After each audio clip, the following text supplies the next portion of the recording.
Hello, Commanders, and welcome back to Elite Dangerous Journey Across the Galaxy. We are continuing on our way out to Beagle Point, and as always, I do try to have a topic of discussion, and we do have one for today. We had some unexpected drama pop up in my day today, and we're going to be talking about that as we go.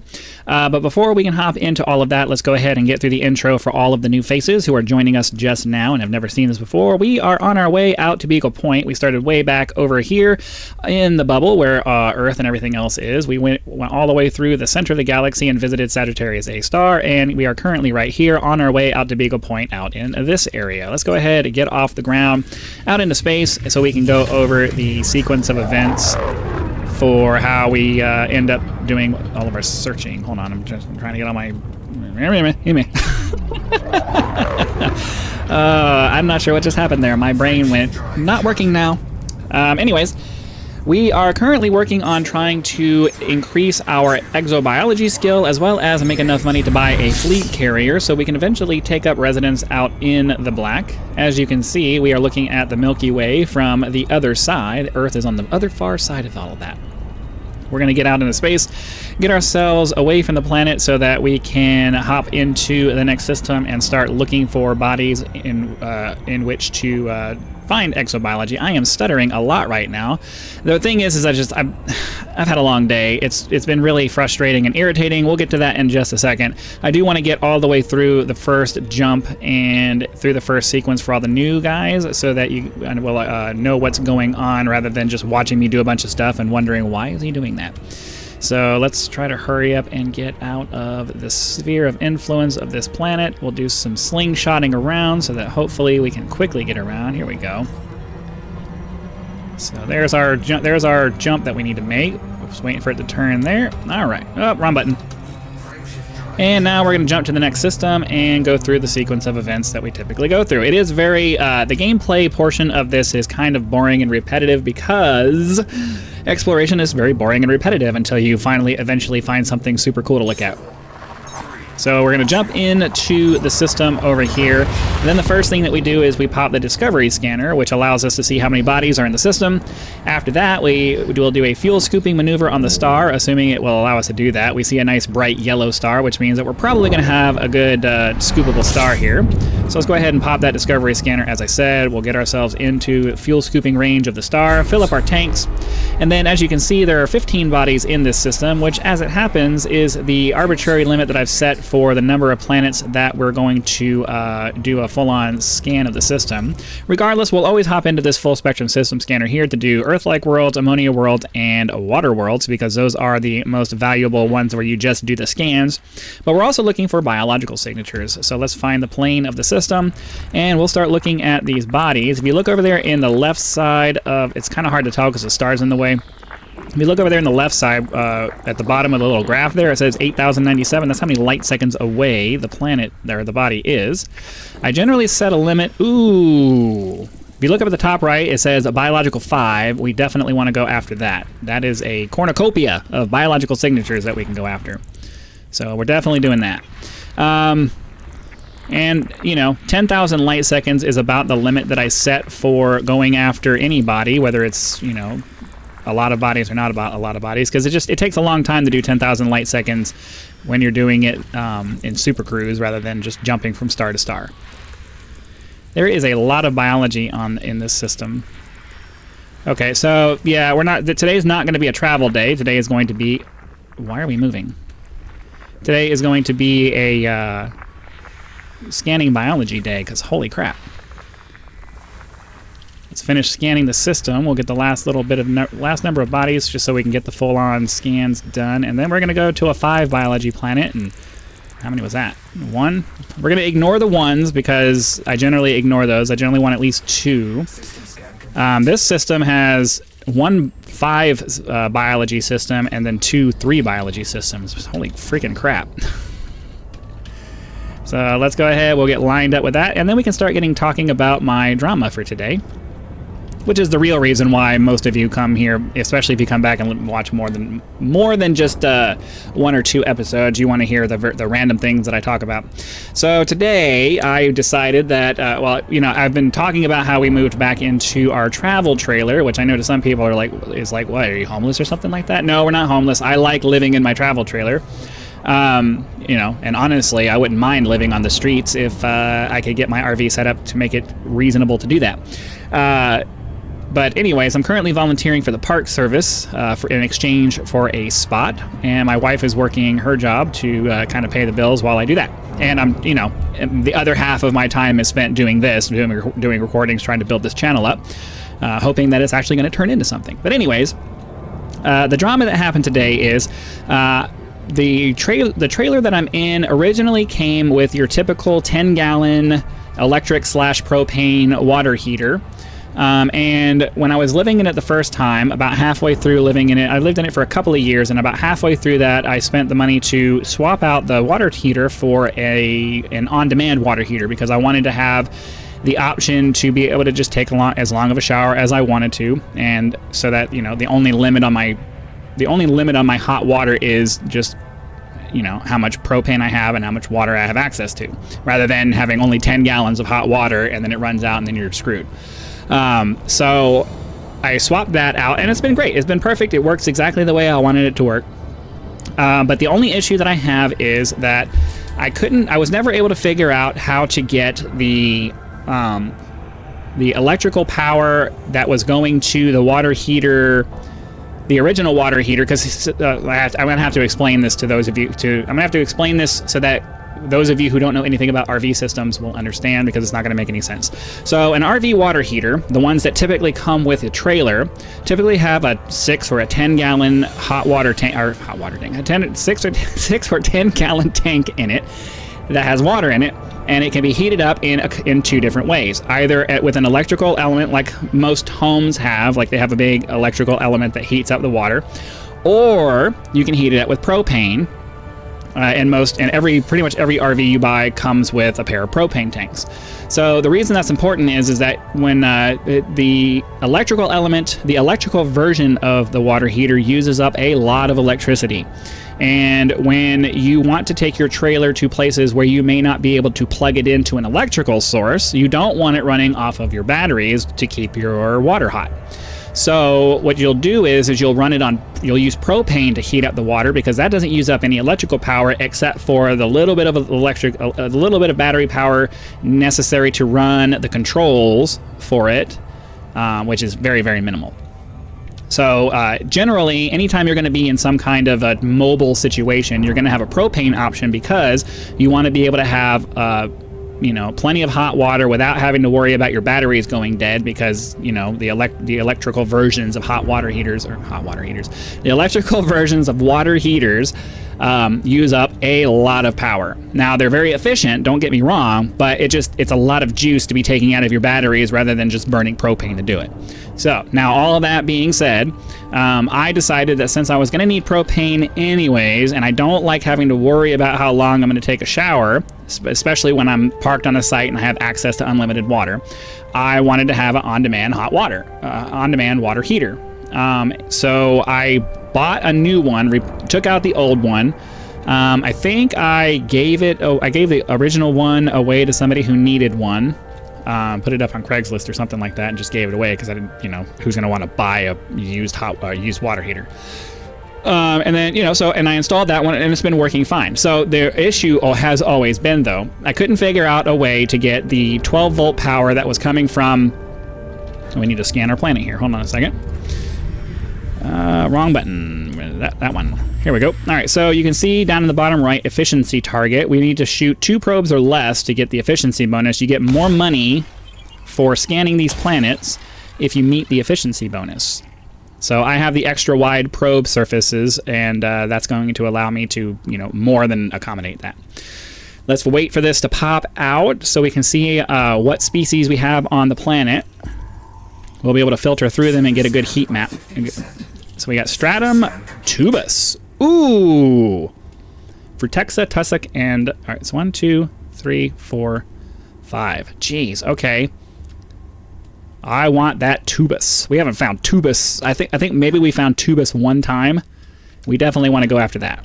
So we're going to swing around to the other side of the planet, though, because I don't want to be doing this stuff in the dark. It's a big pain in the butt to do that. So we're gonna skim around this side and try to find. Oops.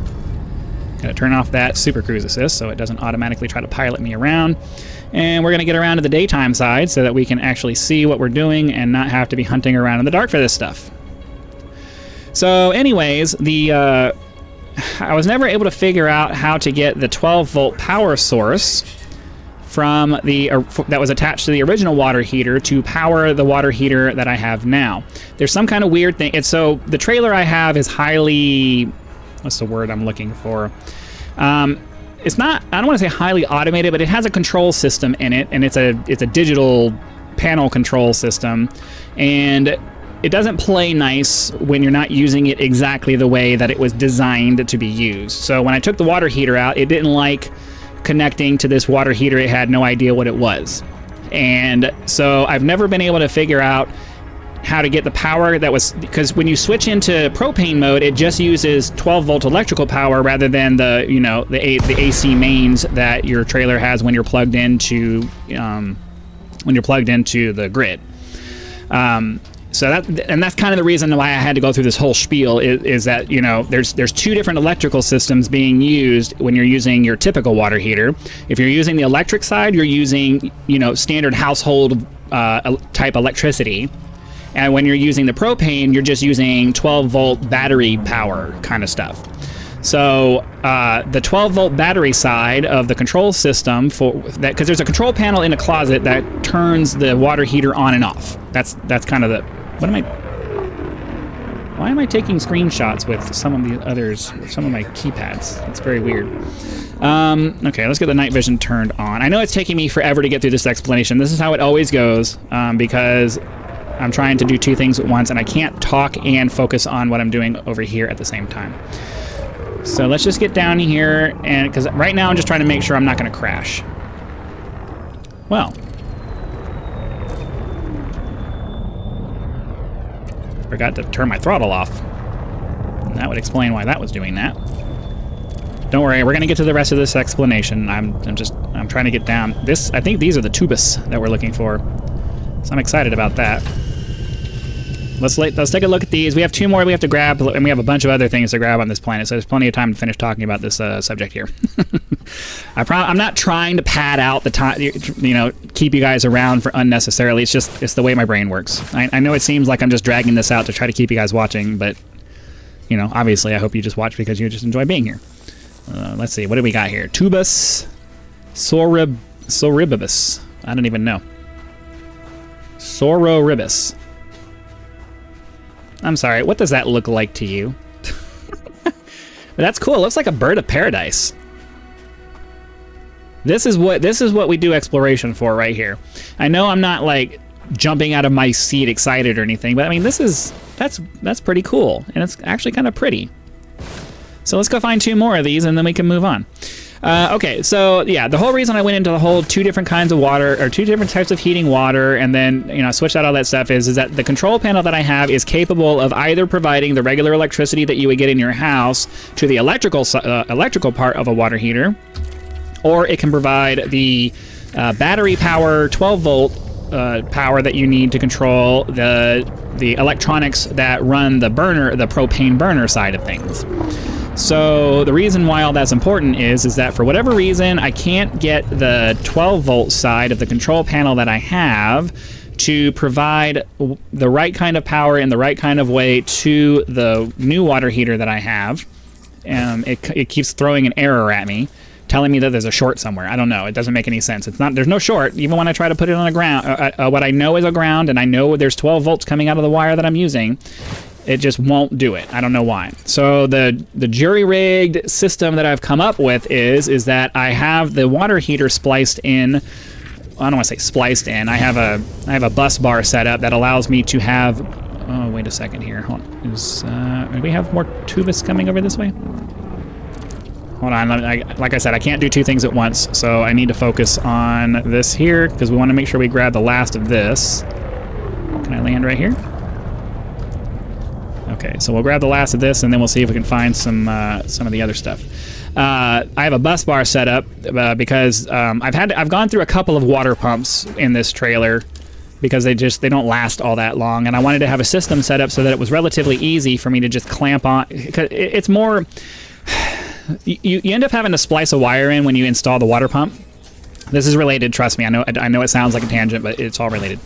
You have to the wires that come off of the water pump are just bare wire, and you have to like splice them into the existing system. And I don't want to have to do that every time. So what I did was I installed a bus bar, and the power that's supposed to go to the water heater, or sorry, not the water heater, that's supposed to go to the water pump, actually goes to the bus bar that I have set up. So that way, all I have to do when I buy another water pump is to crimp on some connectors, and then it's a bolt and nut system that allows me to just bolt that onto the existing bus bar, and it makes it super easy to just, swap out the water heater if I have to. I've had to swap it out twice since I've had it.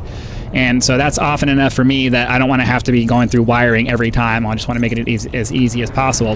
Most specifically because the location where my water pump is a little awkward to get to, and I don't want to be trying to do wiring while I'm down there. If I do it this way, I can splice my wiring in with the pump just sitting on a table, and that makes it super easy to do. And then all I have to do is just go down there with a ratchet and a socket and bolt the stuff together. So is this still the tubus? Yeah, this is all still tubus. We're looking for... Well, at this point, we're looking for Frutexa and Tussock. And there was some stratum somewhere. I'm not sure where we're going to find that, though. Sorry, I'm a little bit awkward because I'm using just a keyboard. We will finish the story, don't worry. I'm kind of annoyed that we're not finding any other species except for tubus right here. That's all this stuff is. So maybe we'll go... Maybe we'll try to get around the mountain over here. Because, yeah, all of this is just tubus. Which is a little bit ridiculous. There was supposed to be, like, tussock and all that stuff everywhere. But I haven't seen any yet. Oh, there we go.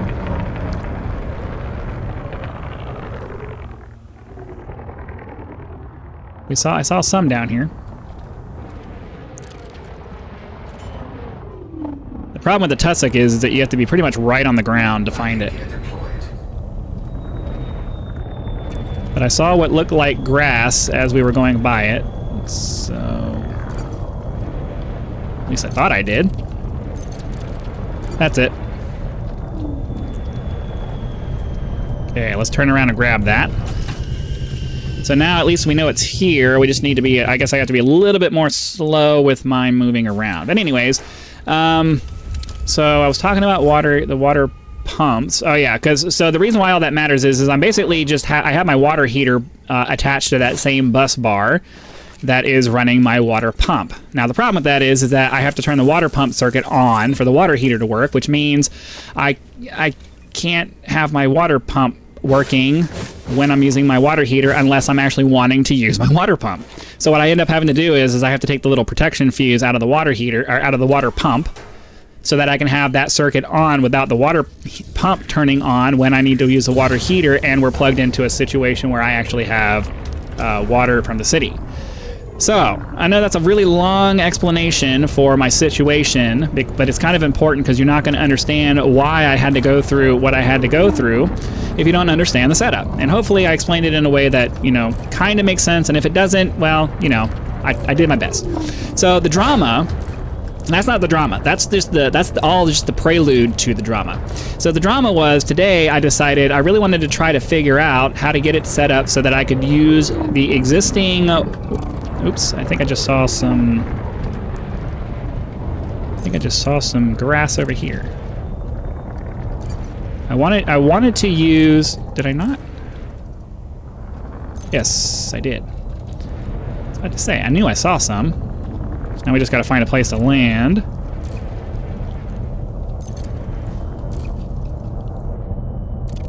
Right there. There we go. So like I said, the water pump and the water heater are both connected to the same source of power, and there's a switch that allows me to turn the water heater on, and I'm having to use that switch to turn both the water pump and the water heater on. And if I don't want the water pump on, I have to remove a fuse connected in the line there that prevents the water pump from, you know, being overpowered. I unplug that, and my water heater still works, and I just don't have the pump. And I have to, and like I said, the little compartment where all of this stuff is a little awkward to get to. It's a little bit more effort than I really want to put into. Was that 2 or I think that was 2. There's a little bit more effort than I really want to put into having to turn the water pump on every time we want to use it. So I was really trying to figure out a ways to have it so that I could, because I should be able to get the power that was going to the 12-volt circuit on the old water heater and have that go to the water heater I'm using now. But it wouldn't work, and in the course of doing all of the testing I was trying to do, I ended up blowing the fuse for the new water heater. And of course, it's a super rare fuse that nobody has. I went to Home Depot. They didn't have anything close to that. Then I went to AutoZone thinking, you know, maybe an automotive fuse would work. Was that grass? Or was it just rocks? It was grass. I went to AutoZone thinking, you know, it's an RV, maybe it's an automotive fuse of some kind. It's a little cylindrical one. So, you know, it goes in a screw cap. It's not like a typical car fuse where it's like one of those flat-bladed ones where it's easy to deal with. It's like a cylindrical glass one that you have to screw in. So like I said, I went to Home Depot, and then I went to AutoZone, and then I went to an RV parts store, and they were very helpful. They were able to at least identify the fuse and help me figure out what it was, but of course they didn't have one. So after that, they directed me to Grainger, which is like a construction supply company. It's all over the country. I actually worked with them a lot back when I was doing construction administration. I had to, you know, order parts from them a lot. All right, so now we're looking. So we got the tubus, we got the tussock, I think is what all that was, right? Was that tussock? I wasn't even paying attention to what it was. I just knew it was grass. I know there's bacteria. I know there's frutexa. We're not really going to worry about the frutexa because that's almost always in an area where we're not going to be able to land. So bacterium and stratum. I'd really like to find the stratum, because if it's the stratum tectonicus, we did get first footfall here, and I want to make sure that we get the 90 million. So the stratum tends to be all over the place, but I haven't seen anything that looks like stratum. And the problem, I think what we might have to do, because the shadows here are making it very difficult to, because the sun's still like right there. So is this stratum here? No, that's just rocks. We may have to pop up and try to go around the planet a little bit more to see if we can get some better lighting, because this is a little bit difficult to deal with.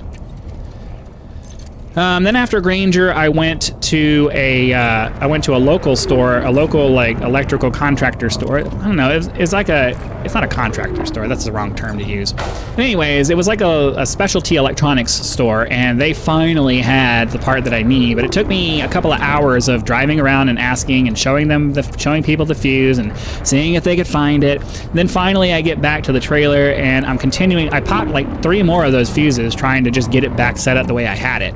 Because like a dummy, I don't have a picture or any kind of thing set up to help me, you know, put it back the way it's supposed to go. And for whatever reason, I inverted something in my installation originally, and then I was too lazy to fix it, so that's why it was confusing me. So anyways, it's all self-inflicted drama. If I had not gone in there trying to mess around with anything, I would not have spent 4 hours of my day today trying to figure out electrical issues from the stupid water pump and water heater. You know, I have nobody to blame but myself. That's why I'm not super, like, crazy mad about it. What can you do? There's not much you can do other than just, you know, suck it up and move on with your day. But that's that was a topic of discussion for today.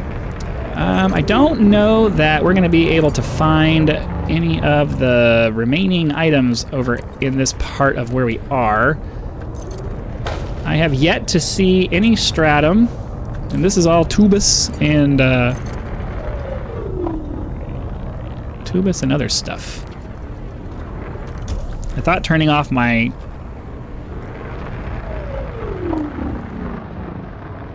Did they change the model for the...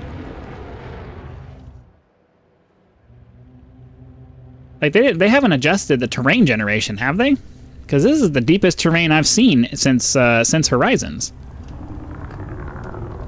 It's actually kind of an interesting terrain feature there. Alright, so we don't really have enough time left to find all of the stuff here. So what I think we'll do is we'll go ahead and split this planet up across a couple of episodes and go ahead and call it here. That way we have enough time to kind of pop back up out of the planet, maybe take a look at the heat maps again, and center ourselves where we have a good chance of finding some of the other 2 species. And we still have those other 2 planets that we have to get to. So hopefully you guys had lots of fun. Hopefully you guys got some amusement out of my ridiculous story for today. Be sure to click that like button if you did, so that the YouTube algorithm will know and send the video out to as many people as possible. If you're not subscribed, please consider doing so now, so that when the next video comes out, it will show up in your feed and you will be able to watch it as soon as it becomes available. Channel members do get early access to all of my content, so be sure to click that join button, check out the list of options available there, and decide if any of those are right for you. If you're not interested in a continuing commitment, there is the thanks button, which is a form of tipping. If you found the story interesting, or you just enjoyed hanging out with me for a half hour, be sure to click that thanks button and give a tip. Direct contributions such as those are a critical component to helping to turn this into a full-time gig and are greatly appreciated. It is the dream, and only you guys can help me do that. So again, thank you very much for your time. Hope you guys had a good time with the story and with the exploration. It was actually a pretty good episode for both. I will see you for the next one, and be sure to come back. Bye, guys.